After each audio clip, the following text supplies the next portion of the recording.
Hi friends, welcome to PSC beginners. അപ്പോൾ നമ്മൾ വീണ്ടും ഒരു റിവിഷൻ ക്ലാസ്സുമായിട്ടാണ് വന്നിട്ടുള്ളത്. ഓക്കെ, നമുക്ക് ക്ലാസ്സിലേക്ക് കടക്കാം.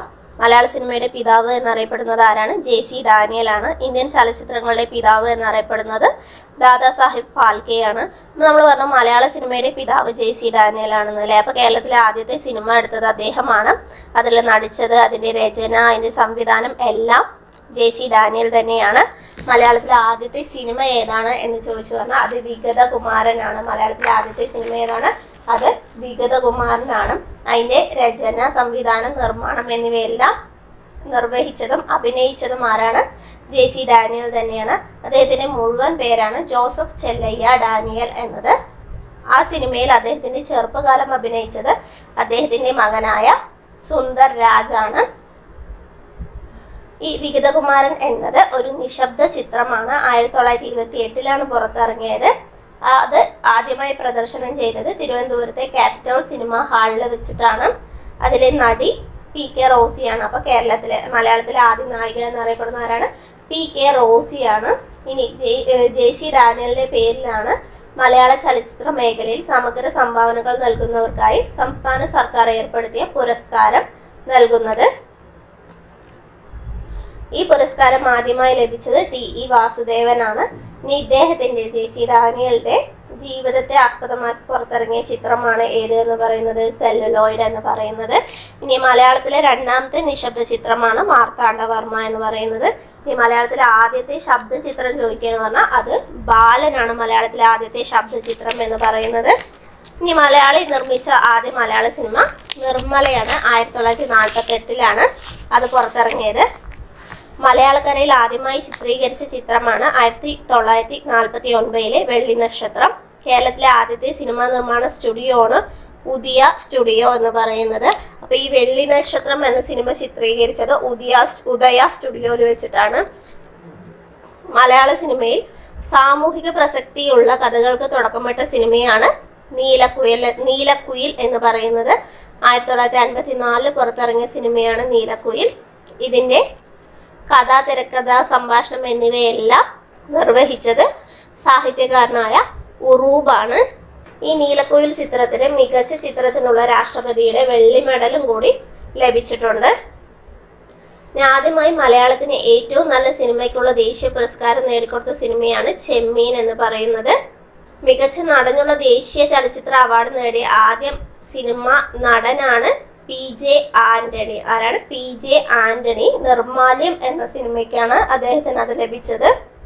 മലയാളത്തിലെ ആദ്യത്തെ സിനിമാസ്കോപ്പ് ചിത്രമാണ് തച്ചോളി അമ്പു. അന്താരാഷ്ട്ര ചലച്ചിത്ര മേളയിൽ ഏറ്റവും കൂടുതൽ അംഗീകാരം നേടിയ മലയാള സിനിമയാണ് ഏത്? എലിപ്പത്തായം എന്ന് പറയുന്നത്. അടൂർ ഗോപാലകൃഷ്ണനാണ് അതിൻ്റെ സംവിധാനം ചെയ്തിട്ടുള്ളത്. ബ്രിട്ടീഷ് ഫിലിം ഇൻസ്റ്റിറ്റ്യൂട്ടിൻ്റെ 1982 ഏറ്റവും മികച്ച ഭാവനാത്മക ചിത്രമായി തിരഞ്ഞെടുക്കപ്പെട്ട ചിത്രമാണ് എലിപ്പത്തായം എന്ന് പറയുന്നത്. ഇനി മലയാളത്തിലെ ആദ്യത്തെ 70 mm ചിത്രം ഏതാണ്? പടയോട്ടമാണ്. 1982 പടയോട്ടമാണ്. അലക്സാണ്ടർ ഡ്യൂമാൻഡിന്റെ the count of Monte Cristo എന്ന നോവലിന്റെ മലയാള ആവിഷ്കാരമാണ് എന്ന് പറയുന്നത്? പടയോട്ടം എന്ന് പറയുന്നത്. ഇനി ഇന്ത്യയിലെ തന്നെ ആദ്യത്തെ 3D സിനിമയാണ് മൈ ഡിയർ കുട്ടിച്ചാത്തൻ. ഓസ്കാർ പുരസ്കാരത്തിന് നിർദ്ദേശിക്കപ്പെട്ട ആദ്യ മലയാള ചിത്രമാണ് ഗുരു എന്ന് പറയുന്നത്. മലയാളത്തിൽ ആദ്യമായി 100 കോടി ക്ലബിൽ ഇടം പിടിച്ച ചിത്രമാണ് പുലിമുരുകൻ. മലയാളത്തിലെ ആദ്യത്തെ പുരാണ ചിത്രമാണ് പ്രഹ്ലാദ. 1941 പുറത്തിറങ്ങി. ഇന്ത്യയിലെ ആദ്യത്തെ നിയോ റിയലിസ്റ്റിക് ചിത്രമാണ് ന്യൂസ് പേപ്പർ ബോയ്. ഏറ്റവും അധികം ഭാഷകളിലേക്ക് റീമേക്ക് ചെയ്ത മലയാള ചിത്രമാണ് മണിച്ചിത്രത്താഴ്. ഡോൾബി ഡിജിറ്റൽ ശബ്ദം ഉൾപ്പെടുത്തിയ ആദ്യ മലയാള ചിത്രമാണ് ഇന്ദ്രപ്രസ്ഥം. ഒരേയൊരു നടൻ മാത്രമുള്ള ലോകത്തിലെ ആദ്യ ചിത്രമാണ് ദി ഗാഡ് എന്ന് പറയുന്നത്. അതിൽ അഭിനയിച്ചിരിക്കുന്നത് കലാഭവൻ മണിയാണ്. നെറ്റ്ഫ്ലിക്സിൽ ഏറ്റവും കൂടുതൽ ആളുകൾ കണ്ട ഇംഗ്ലീഷ് ഇതര ചിത്രമാണ് മിന്നൽ മുരളി. മലയാളത്തിൽ അവതരിപ്പിച്ച ആദ്യ പ്രേതകഥ ഭാർഗവി നിലയമാണ്.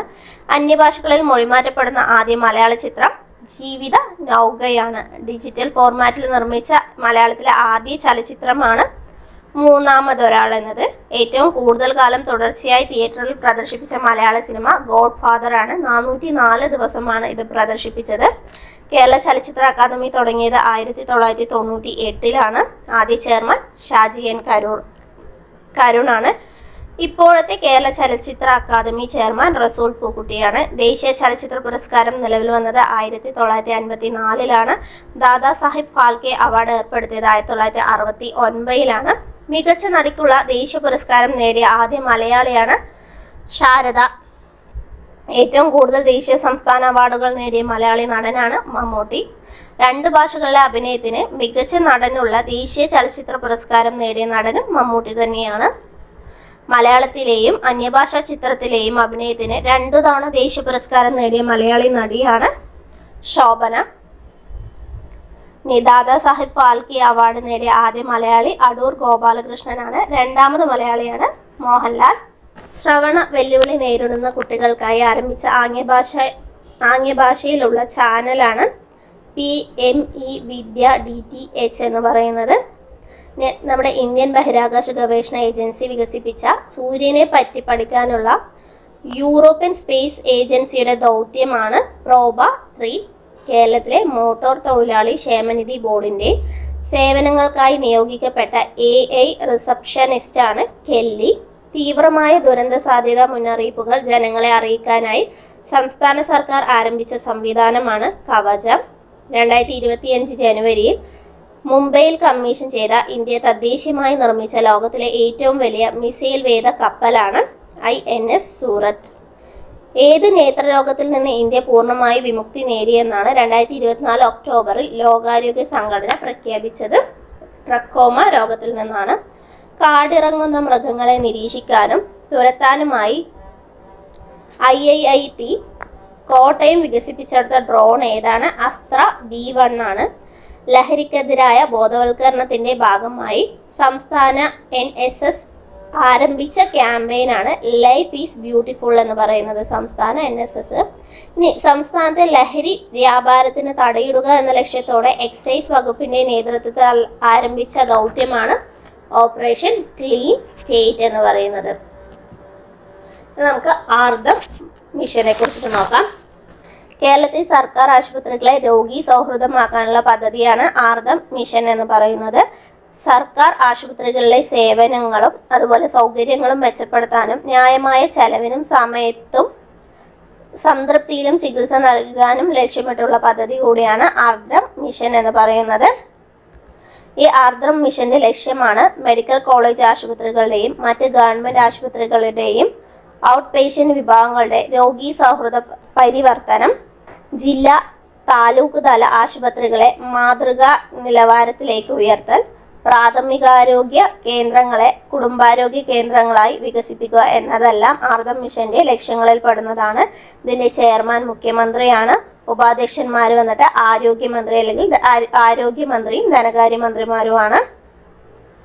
ഇതിന് പ്രത്യേക ക്ഷണിതാവായി വരുന്നത് സംസ്ഥാനത്തെ പ്രതിപക്ഷ നേതാവാണ്. കാരുണ്യ ആരോഗ്യ സുരക്ഷാ പദ്ധതിയുടെ എല്ലാവിധ പ്രവർത്തനങ്ങളും നടത്താനായി സർക്കാർ ആരംഭിച്ച സംവിധാനമാണ് സംസ്ഥാന ആരോഗ്യ ഏജൻസി എന്ന് പറയുന്നത്. ഇതിന്റെ ചെയർമാൻ സംസ്ഥാന ആരോഗ്യ വകുപ്പ് മന്ത്രിയാണ്. സംസ്ഥാന സർക്കാർ പദ്ധതിയായ കാരുണ്യ ആരോഗ്യ സുരക്ഷാ പദ്ധതിയിലൂടെ എൻറോൾ ചെയ്യപ്പെട്ട എല്ലാ കുടുംബാംഗങ്ങൾക്കും സമഗ്ര ആരോഗ്യ സുരക്ഷ ഉറപ്പാക്കാൻ ലക്ഷ്യമിടുന്ന ഏജൻസിയാണ് സംസ്ഥാന ആരോഗ്യ ഏജൻസി എന്ന് പറയുന്നത്. അതിന്റെ ആപ്തവാക്യം കരുതലിന്റെ കൈത്താങ് എന്നാണ്. കരുതലിന്റെ കൈത്താങ് എന്നതാണ്.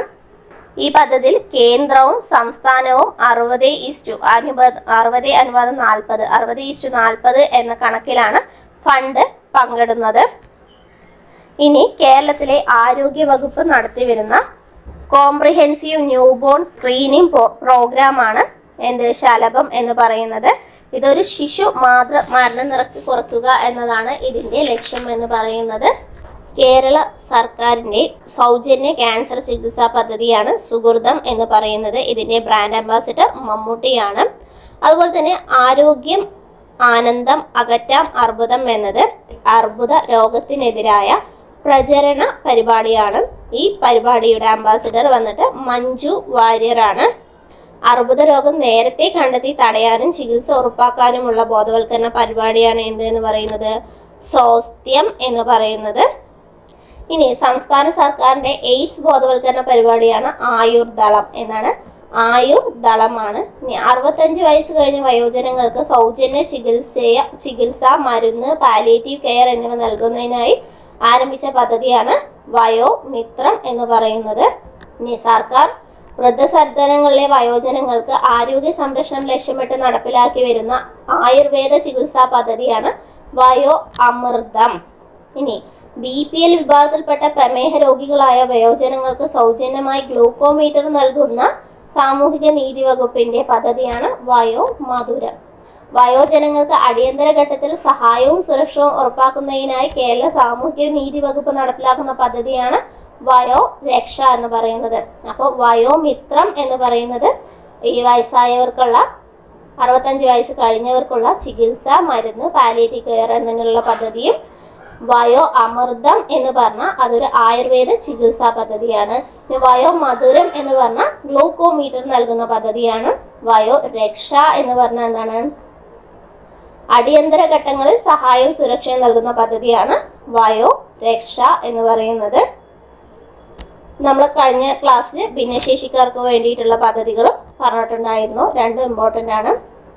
നവജാത ശിശുമരണ നിരക്ക് കുറയ്ക്കുക എന്ന ലക്ഷ്യത്തോടെ ഗർഭിണികൾക്ക് സർക്കാർ ആശുപത്രിയിൽ പ്രസവം ഉറപ്പാക്കുന്നതിനായുള്ള കേന്ദ്രാവിഷ്കൃത പദ്ധതിയാണ് ജനനി സുരക്ഷാ യോജന എന്ന് പറയുന്നത്. ജനനി സുരക്ഷാ യോജന എന്ന് പറയുന്നത് കുട്ടികളിലെ പ്രമേഹ രോഗം തടയുന്നതിനായി കേരള സാമൂഹ്യ സുരക്ഷാ മിഷൻ ആവിഷ്കരിച്ച പദ്ധതിയാണ് മിഠായി. കുട്ടികളിലെ പ്രമേഹ രോഗം തടയുന്നതിന് വേണ്ടിയിട്ടാണ് വന്നിട്ടുള്ളത് മിഠായി. അത് ടൈപ്പ് 1 പ്രമേഹം ബാധിച്ച കുട്ടികൾക്ക് വേണ്ടിയിട്ടുള്ളതാണ്. കുട്ടികളുടെ ആരോഗ്യ പരിചരണത്തിന് സാമ്പത്തിക പിന്തുണ നൽകുക എന്ന ലക്ഷ്യത്തോടെ ഗുരുതരമായ രോഗങ്ങളുള്ള 18 വയസ്സിന് താഴെയുള്ള കുട്ടികൾക്ക് സൗജന്യ ചികിത്സ ലഭ്യമാക്കുന്ന സംസ്ഥാന സാമൂഹ്യക്ഷേമ വകുപ്പിന്റെ പദ്ധതിയാണ് താലോലം പദ്ധതി. കാഴ്ച വൈകല്യമുള്ളവർക്ക് സൗജന്യ വൈദ്യ പരിശോധനയും അർഹരായവർക്ക് സൗജന്യ കണ്ണടകളും നൽകുന്ന സംസ്ഥാന സർക്കാരിന്റെ പദ്ധതിയാണ് നേർക്കാഴ്ച എന്ന് പറയുന്നത്. ഏതാണ് നേർക്കാഴ്ച എന്ന് പറയുന്നത്? ഇനി അടുത്ത് നമ്മൾ നോക്കാൻ പോകുന്നത് പഞ്ചവത്സര പദ്ധതിയാണ്. അതിന് മുമ്പ് നമുക്ക് കുറച്ച് കറണ്ട് അഫയേഴ്സും കൂടി നോക്കിയതിനു ശേഷം അതിലേക്ക് പോവാം. 64ാമത് സംസ്ഥാന സ്കൂൾ കലോത്സവത്തിൽ ഏറ്റവും അധികം പോയിന്റുകൾ നേടി വിജയികളായ ജില്ല ഏതാണ്? അത് കണ്ണൂരാണ്. ഏതാണ് ജില്ല? കണ്ണൂർ ജില്ലയാണ്. 2025 ഒക്ടോബറിൽ ബംഗാൾ ഉൾക്കടലിൽ രൂപം കൊണ്ട ചുഴലിക്കാറ്റാണ് മോന്ത എന്ന് പറയുന്നത്. മോന്ത ചുഴലിക്കാറ്റാണ് 2025 ഒക്ടോബറിൽ ബംഗാൾ ഉൾക്കടലിൽ രൂപം കൊണ്ടത്. ഇനി 2025 ലോക പരിസ്ഥിതി ദിനാഘോഷങ്ങൾക്ക് ആതിഥ്യം വഹിച്ച ജെജു ദ്വീപ് വന്നിട്ട് ദക്ഷിണ കൊറിയയിലേതാണ്. എവിടെയാണ്? ദക്ഷിണ കൊറിയയിലേതാണ്. ഇന്ത്യയിൽ ഏറ്റവും കൂടുതൽ തവണ രാഷ്ട്രപതി ഭരണം ഏർപ്പെടുത്തിയ സംസ്ഥാനം ഏതാണെന്നാണ് ചോദിച്ചിട്ടുള്ളത്. നമ്മൾ പഞ്ചാബും കേരളമൊക്കെ തന്നു പറഞ്ഞാൽ നമ്മളൊന്ന് ഡൗട്ട് അടിക്കും. പക്ഷെ ഇപ്പം അത് ഏതാണെന്ന് ചോദിച്ചാൽ അത് മണിപ്പൂരാണ്. ഏറ്റവും കൂടുതൽ തവണ രാഷ്ട്രപതി ഭരണം ഏർപ്പെടുത്തിയത് മണിപ്പൂരാണ്. സമ്പൂർണ്ണ ഡിജിറ്റൽ സാക്ഷരതാ പദ്ധതിക്ക് തുടക്കം കുറിച്ച കേരളത്തിലെ ഗ്രാമപഞ്ചായത്താണ് പുല്ലമ്പാറ ഗ്രാമപഞ്ചായത്ത് എന്ന് പറയുന്നത്. കേന്ദ്ര ആരോഗ്യ കുടുംബക്ഷേമ മന്ത്രാലയം ആദ്യത്തെ മാനസികാരോഗ്യ അംബാസഡറായി നിയമിച്ച നടിയാണ് കിയാര അദ്വാനി. പുതിയ വൻകിട തുറമുഖമായ ബദവാൻ വന്നിട്ട് മഹാരാഷ്ട്രയിലാണ്. എവിടെയാണുള്ളത്? മഹാരാഷ്ട്രയിലാണ്. ഇന്റർനാഷണൽ ഒളിമ്പിക് കമ്മിറ്റിയുടെ അംഗമായി തിരഞ്ഞെടുക്കപ്പെട്ട ഇന്ത്യക്കാരിയാണ് നീത അംബാനി. സ്വാതന്ത്ര്യാനന്തര ഭാരതത്തിൽ ഏകീകൃത സിവിൽ കോഡ് നിയമം പാസാക്കിയ ആദ്യത്തെ സംസ്ഥാനമാണ് ഉത്തരാഖണ്ഡ്. പുണ്യ ആദിത്യ എന്നത് ഏതിൻ്റെ വിത്തിനങ്ങളാണ്? നെല്ലിൻ്റെ വിത്തിനങ്ങളാണ് പുണ്യയും ആദിത്യയും. 2026 AI ഇമ്പാക്ട് ഉച്ചകോടിക്ക് വേദിയായ നഗരമാണ് ന്യൂഡൽഹി. ഏതാണ്? ന്യൂഡൽഹിയാണ്. ഭാരത് നെറ്റ് സംസ്ഥാനത്തുടനീളം നടപ്പിലാക്കിയ ഇന്ത്യയിലെ ആദ്യത്തെ സംസ്ഥാനമാണ് പഞ്ചാബ് എന്ന് പറയുന്നത്. ഏതാണ്? പഞ്ചാബാണ്. ഇന്ത്യയുടെ അന്റാർട്ടിക്കയിലെ 4ാമത്തെ പര്യവേഷണ കേന്ദ്രമാണ് മൈത്രി 2. ഏതാണ്? മൈത്രി 2. ശ്രീഹരിക്കോട്ടയിൽ നിന്നുമുള്ള ISROയുടെ 100ാമത്തെ വിക്ഷേപണത്തിന്റെ ഭാഗമായി വിക്ഷേപിക്കപ്പെട്ട ഉപഗ്രഹമാണ് NVS-2 എന്ന് പറയുന്നത്. ഹോളിവുഡ് വാക്ക് ഓഫ് ഫെയിമിൽ ഇടം പിടിച്ച ആദ്യ ഇന്ത്യൻ സിനിമാ നടിയാണ് ദീപിക പദുകോൺ. ഇനി നമുക്ക് പഞ്ചവത്സര പദ്ധതിയെ കുറിച്ച് നോക്കാം. നമ്മുടെ എക്സാമുകളിലൊക്കെ ചോദിക്കുന്ന ഇമ്പോർട്ടൻ്റ് ആയ ഒരു ഭാഗമാണ് പഞ്ചവത്സര പദ്ധതി എന്ന് പറയുന്നത്. ലോകത്ത് ആദ്യമായി പഞ്ചവത്സര പദ്ധതി അവതരിപ്പിച്ചത് ജോസഫ് സ്റ്റാലിൻ ആണ്. ആരാണ്? ജോസഫ് സ്റ്റാലിൻ ആണ് ലോകത്ത് ആദ്യമായി പഞ്ചവത്സര പദ്ധതി അവതരിപ്പിച്ചത്. നമ്മുടെ ഒന്നാം പഞ്ചവത്സര പദ്ധതിയെ കുറിച്ച് നോക്കാം. ഒന്നാം പഞ്ചവത്സര പദ്ധതി 1951 മുതൽ 56 വരെയാണ്. കാർഷിക മേഖലയുടെ സമഗ്ര വികസനമാണ് ഇത് ലക്ഷ്യമിടുന്നത്. ഹരോഡ് ഡോമർ മോഡൽ എന്നറിയപ്പെടുന്ന പഞ്ചവത്സര പദ്ധതിയാണ് ഏത് എന്ന് പറയുന്നത്? ഒന്നാം പഞ്ചവത്സര പദ്ധതി എന്ന് പറയുന്നത്. ഇത് കാർഷിക മേഖലയ്ക്കാണ് എന്ത് ചെയ്തിട്ടുണ്ടായിരുന്നത്? ഊന്നൽ കൊടുത്തിട്ടുണ്ടായിരുന്നത്. അതുകൊണ്ട് തന്നെ കാർഷിക പദ്ധതി എന്നും അറിയപ്പെടുന്നു. 1951 ഏപ്രിൽ 1 പദ്ധതിക്ക് തുടക്കമിട്ടത്. ഇതിന് ലക്ഷ്യം വെച്ച വളർച്ചാ നിരക്ക് 2.1%. നേട്ടം എന്ന് പറയുന്നത് 3.6% എന്ത് ചെയ്തിട്ടുണ്ടായിരുന്നു? ഇതിൽ നമ്മൾ നേട്ടം കൊയ്തിട്ടുണ്ടായിരുന്നു. കൃഷിക്കൊപ്പം തന്നെ ജലസേചന സൗകര്യത്തിനും വൈദ്യുതീകരണത്തിനും പ്രാധാന്യം നൽകുന്ന പദ്ധതിയാണ് എന്ത് പറയുന്നത്? ഒന്നാം പഞ്ചവത്സര പദ്ധതി എന്ന് പറയുന്നത്. ഇനി ഈ ആദ്യ പഞ്ചവത്സര പദ്ധതിയുടെ കാലത്താണ് യൂണിവേഴ്സിറ്റി ഗ്രാൻഡ് കമ്മീഷൻ, അതുപോലെ കമ്മ്യൂണിറ്റി ഡെവലപ്മെന്റ് പ്രോഗ്രാം, കുടുംബാസൂത്രണം, നാഷണൽ എക്സ്റ്റൻഷൻ സർവീസ് എന്നിവയെല്ലാം നടപ്പിലാക്കിയതും ഈ ഒന്നാം പഞ്ചവത്സര പദ്ധതിയുടെ കാലഘട്ടത്തിലാണ്. ഈ ഒന്നാം പഞ്ചവത്സര പദ്ധതിയുടെ കാലഘട്ടത്തിൽ നിർമ്മിക്കപ്പെട്ട അണക്കെട്ടുകളാണ് ദാമോദർ വാലി, ബക്രാനങ്കൽ, ഹിരാകുഡ് എന്നീ അണക്കെട്ടുകൾ. ആദ്യ പഞ്ചവത്സര പദ്ധതിയുടെ ആമുഖം തയ്യാറാക്കിയത് ആരാണ്? അതൊരു മലയാളിയായ KN രാജാണ് ആദ്യ പഞ്ചവത്സര പദ്ധതിയുടെ ആമുഖം തയ്യാറാക്കിയത്. ഇനി രണ്ടാം പഞ്ചവത്സര പദ്ധതി ഭിലായ്, റൂർക്കേല, ദുർഗാപൂർ എന്നീ ഇരുമ്പുരുക്ക് ശാലകൾ വന്നത് ഈ രണ്ടാം പഞ്ചവത്സര പദ്ധതിയുടെ കാലഘട്ടത്തിലാണ്. 1956 മുതൽ 61 വരെ. ഇത് ഊന്നൽ നൽകിയത് വ്യവസായ മേഖലയ്ക്കാണ് ഇത് ഊന്നൽ നൽകിയിട്ടുണ്ടായിരുന്നത്. അപ്പൊ ആദ്യത്തെ കാർഷിക, രണ്ടാമത്തെ വ്യവസായ മേഖലക്കാണ് ഊന്നൽ നൽകിയിട്ടുള്ളത്. ഇത് ലക്ഷ്യം വെച്ച വളർച്ചാ നിരക്ക് 4.5%. പക്ഷെ നമുക്ക് 4.3% മാത്രമാണ് ഇതിൽ എന്ത് ചെയ്യാൻ പറ്റിയിട്ടുള്ളത്? നേടാനായിട്ടുണ്ടായിരുന്നത്. ഈ രണ്ടാം പഞ്ചവത്സര പദ്ധതി കാലഘട്ടത്തിലാണ് ഗതാഗത വികസനവും പദ്ധതികളുടെ ലക്ഷ്യങ്ങളിൽ ഉൾപ്പെട്ടിട്ടുണ്ടായിരുന്നതാണ്. അപ്പോൾ ഗതാഗത വികസനം, നിരവധി റോഡുകളുടെയും റെയിലുകളുടെയും ഒക്കെ നിർമ്മാണം നടന്നത് ഈ രണ്ടാം പഞ്ചവത്സര പദ്ധതി കാലഘട്ടത്തിലാണ്. രണ്ടാം പഞ്ചവത്സര പദ്ധതി തയ്യാറാക്കിയത് PC മഹലാനോബിസ് ആണ്. രണ്ടാം പഞ്ചവത്സര പദ്ധതി തയ്യാറാക്കിയത്. അതുകൊണ്ട് തന്നെ മഹലാനോബിസ് പ്ലാൻ എന്ന് അറിയപ്പെടുന്ന ഏതാണ്? രണ്ടാം പഞ്ചവത്സര പദ്ധതിയാണ് മഹലാനോബിസ് പ്ലാൻ എന്നറിയപ്പെടുന്നത്. അപ്പോൾ കുറച്ച് ഇന്ത്യയിൽ വന്ന പ്രധാന ഇരുമ്പുരുക്ക് വ്യവസായശാലകൾ നമുക്ക് നോക്കാം. ടിസ്കോ, ടാറ്റ ഇരുമ്പുരുക്ക് കമ്പനി, ജാർഖണ്ഡിലെ ജംഷഡ്പൂരിലാണ്. ഏറ്റവും വലിയ സ്വകാര്യ മേഖല ഇരുമ്പുരുക്ക് വ്യവസായശാലയാണ് ടാറ്റ ഇരുമ്പുരുക്ക് കമ്പനി എന്ന് പറയുന്നത്. ഇനി Indian iron and steel company, അത് പശ്ചിമ ബംഗാളിലെ കുൾട്ടി, ബരൺപൂർ, ഹിരാപൂർ എന്നിവിടങ്ങളിലാണ്. പൊതുമേഖലയിലെ ആദ്യത്തെ ഇരുമ്പുരുക്ക് വ്യവസായശാലയാണ് Indian iron and steel company. ഇനി Visvesvaraya iron and steel plant കർണാടകത്തിലെ ഭദ്രാവതിയിലാണ്. ദക്ഷിണേന്ത്യയിലെ ആദ്യത്തെ ഇരുമ്പുരുക്ക് വ്യവസായശാലയാണ് Visvesvaraya iron and steel plant എന്ന് പറയുന്നത്. ഇനി ഹിന്ദുസ്ഥാൻ സ്റ്റീൽ ലിമിറ്റഡ് ഭിലായി, അത് ഛത്തീസ്ഗഡിലെ ദുർഗിലാണ്. 1959 റഷ്യയുടെ സഹായത്തോടെയാണ് ഇത് സ്ഥാപിച്ചത്. ഇനി ഹിന്ദുസ്ഥാൻ സ്റ്റീൽ ലിമിറ്റഡ് റൂർക്കേല ഒഡീഷയിലെ സുന്ദർഗഡിലാണ്. 1959 ജർമ്മനിയുടെ സാങ്കേതിക സഹായത്തോടെ സ്ഥാപിച്ചു. ഹിന്ദുസ്ഥാൻ സ്റ്റീൽ ലിമിറ്റഡ് ദുർഗാപൂർ പശ്ചിമ ബംഗാളിലാണ്, ദുർഗാപൂരിലാണ്. 1962 UK സാങ്കേതിക സഹായത്തോടെ പ്രവർത്തനം ആരംഭിച്ചു. ഹിന്ദുസ്ഥാൻ സ്റ്റീൽ ലിമിറ്റഡ് ബൊക്കാറോ, ജാർഖണ്ഡിലാണ് ബൊക്കാറോ. 1964 റഷ്യയുടെ സാങ്കേതിക സഹായത്തോടെ ആരംഭിച്ചു.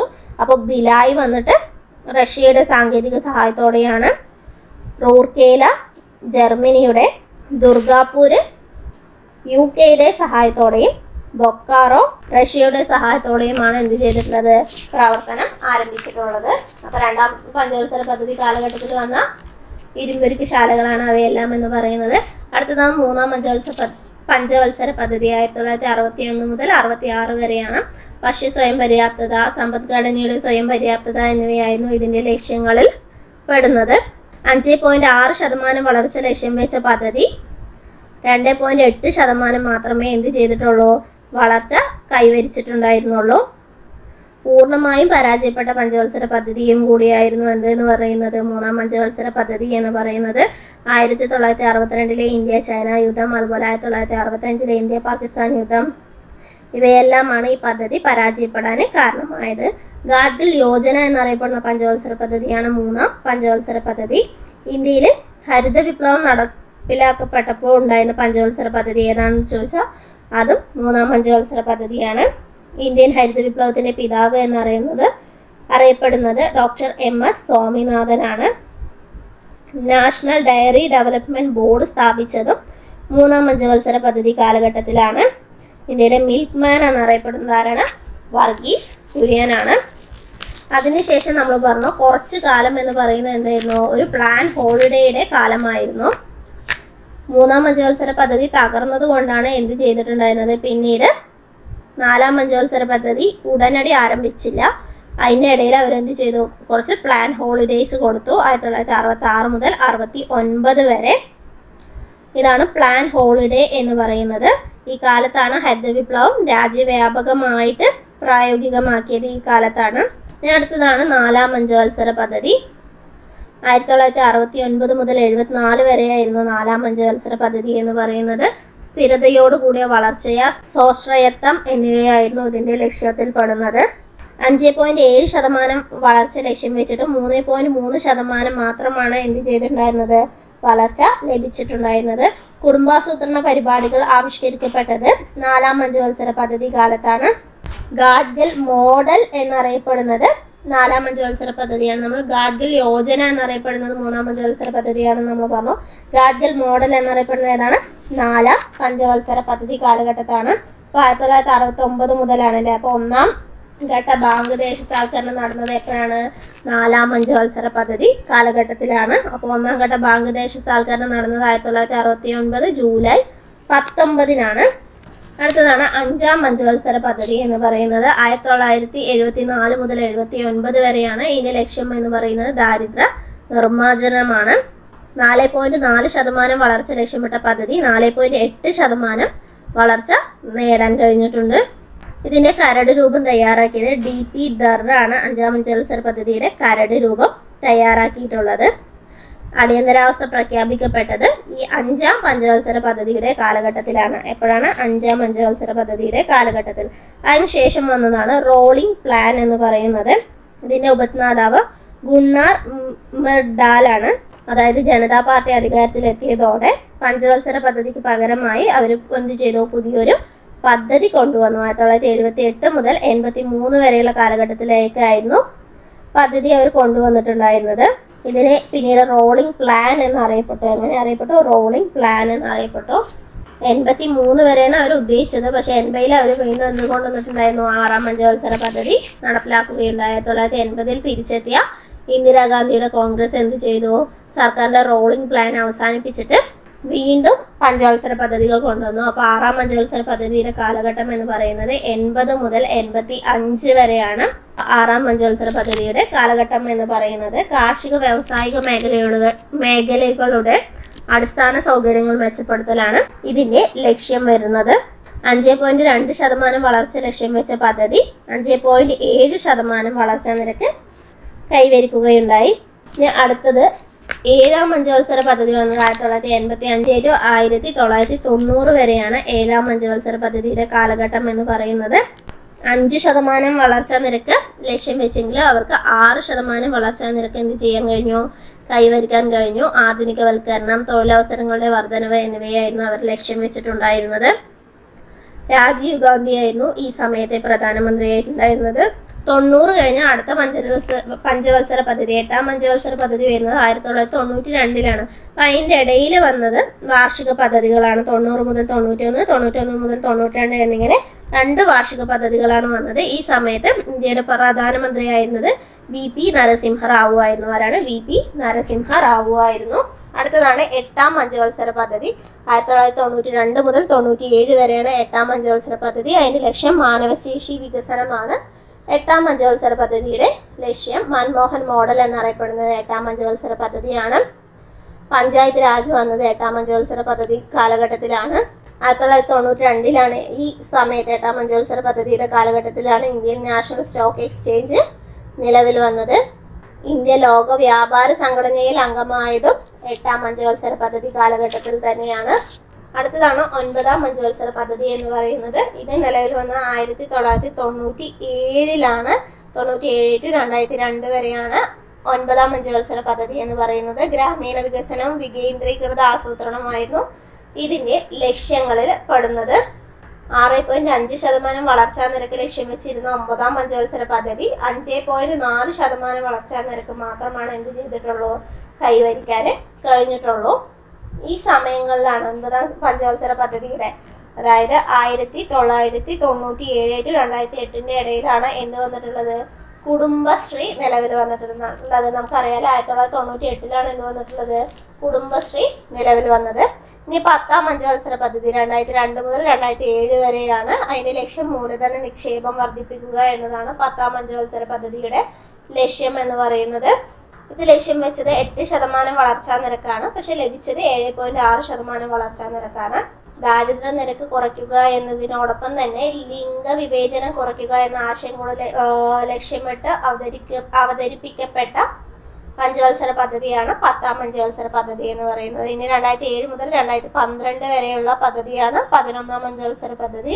മുഴുവൻ ജനവിഭാഗങ്ങൾക്കും സമഗ്ര വികസനം എന്നതാണ് ഏതിൻ്റെ ലക്ഷ്യം, 11ാം പഞ്ചവത്സര പദ്ധതികളുടെ ലക്ഷ്യം എന്ന് പറയുന്നത്. എല്ലാവരെയും ഉൾക്കൊണ്ടുകൊണ്ടുള്ള വളർച്ച ലക്ഷ്യമാക്കിയ 11ാം പഞ്ചവത്സര പദ്ധതി 2007 to 2012 വരെയാണ്.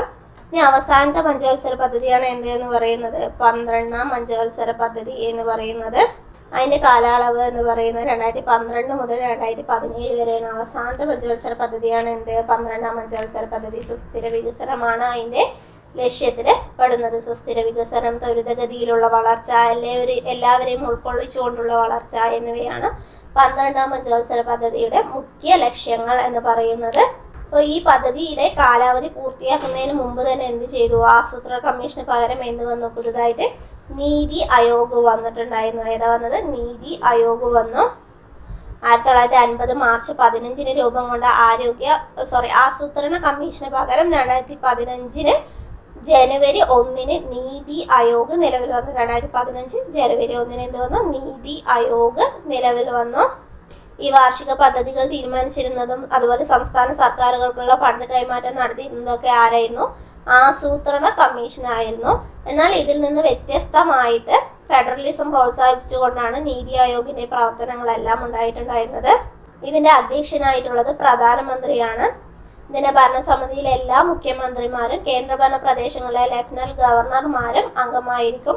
അതുപോലെ പ്രധാനമന്ത്രി നിയമിക്കുന്ന ഉപാധ്യക്ഷനും സ്ഥിരാംഗങ്ങളും പരമാവധി 2 താൽക്കാലിക അംഗങ്ങളും അനൗദ്യോഗിക അംഗങ്ങളും ചീഫ് എക്സിക്യൂട്ടീവ് ഓഫീസറും ഉൾപ്പെടുന്നതാണ് എന്തെന്ന് പറയുന്നത്, നീതി ആയോഗ് എന്ന് പറയുന്നത്. അപ്പോൾ നമ്മുടെ ക്ലാസ് എന്ന് പറയുന്നത് വളരെ ചെറിയ ക്ലാസ് ആണ്. നിങ്ങൾക്ക് ഈ ക്ലാസ് ഇഷ്ടപ്പെടുകയാണെങ്കിൽ ലൈക്ക് ചെയ്യുക, സബ്സ്ക്രൈബ് ചെയ്യുക. വീണ്ടും പുതിയൊരു ക്ലാസ്സുമായി വരുന്നവരെ ഓക്കെ ബൈ.